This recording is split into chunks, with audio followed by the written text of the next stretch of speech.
Mo'jizaviy kremni tayyorlash uchun avval 1-2 dona behining urug'lari chiqarib olinadi.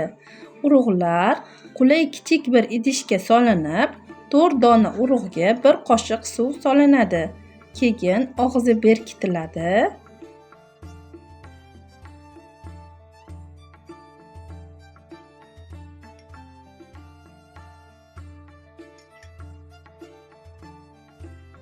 Keyin og'zi mahkam berkitiladi.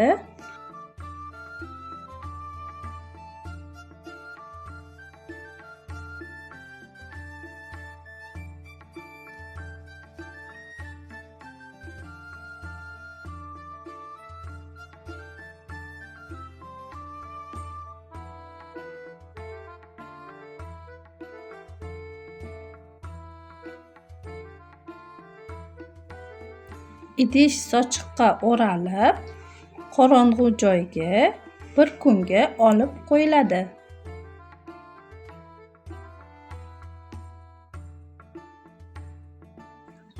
Bir kundan so'ng behi urug'ining kremi ochiladi va u tayyor holatga kelgan bo'ladi.